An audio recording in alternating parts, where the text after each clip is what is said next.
Hello, എല്ലാവർക്കും നമസ്കാരം. പിന്നെ നമ്മുടെ വയനാടിൻ്റെ അവസ്ഥ എല്ലാവർക്കും അറിയാലോ അല്ലേ? പിന്നെ നമ്മളെ നാടിൻ്റെ അവസ്ഥ എന്ന് പറഞ്ഞു കഴിഞ്ഞാൽ വല്ലാത്തൊരു അവസ്ഥ തന്നെയാണ്. നമ്മൾ ടി വിയിലൊന്നും കാണുന്ന പോലെ അല്ല അവിടുത്തെ ഒരു സിറ്റുവേഷൻ. എന്താ വെച്ചാൽ കാണാൻ പറ്റില്ല എന്ന് പറഞ്ഞു കഴിഞ്ഞാൽ എങ്ങനെ അത് പറയുക?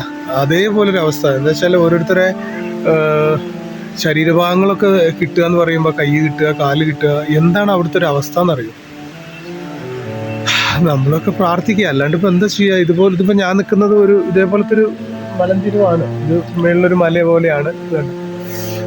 ഒരു അതുപോലത്തെ ഒരു സ്ഥലമാണ് ഇത്. ഇങ്ങനെ നേരെ ഒലിച്ച് താഴോട്ട് ഇങ്ങനെ വരുമ്പോൾ നമുക്ക് നോക്കി നിൽക്കുക എന്നല്ലാണ്ട് ഒന്നും ചെയ്യാൻ പറ്റില്ല. എന്ത് ചെയ്യാനാ? താഴോട്ട് ആൾക്കാർ ഒലിച്ചു പോവുക, അത് നമ്മൾ കാണുന്നവരാണെങ്കിൽ അത് കണ്ടു നിൽക്കുക എന്നല്ലാണ്ട് നമ്മളെ കൊണ്ട് ഒന്നും ചെയ്യാൻ പറ്റില്ല. അതുപോലത്തെ ഒരു സിറ്റുവേഷനാണ്. എന്ത് ചെയ്യാനാ? ഒന്ന് രക്ഷപ്പെടുത്താനോ ആ മണ്ണിടിച്ചിൽ നടന്ന ദിവസം രാവിലെ വെളുപ്പിന് 3 മണിക്കൊക്കെ നമ്മുടെ ഈ ഓരോ ഗ്രൂപ്പുകളിൽ മെസ്സേജ് വരുന്നുണ്ട്.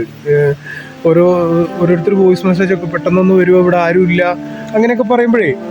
അപ്പോൾ എന്താ വെച്ചാൽ എല്ലാവരും ഒഴുകി ഇങ്ങനെ പോവാണ്. രക്ഷപ്പെടുത്താൻ ആരുമില്ല. ഈ വെളുപ്പിന് 3 മണിക്കൊക്കെ ആരാ ഉണ്ടാവുക? എല്ലാവരും രാത്രി ഭക്ഷണം കഴിച്ചിട്ട് കിടന്നുറങ്ങുകയല്ലേ. ഉറങ്ങി കിടക്കുന്ന സമയത്താണല്ലോ ഇത് അപ്രതീക്ഷിതമായിട്ട് വരുന്നത്. ആ ഒരു സിറ്റുവേഷൻ ഒന്ന് ആലോചിച്ച് നോക്കി.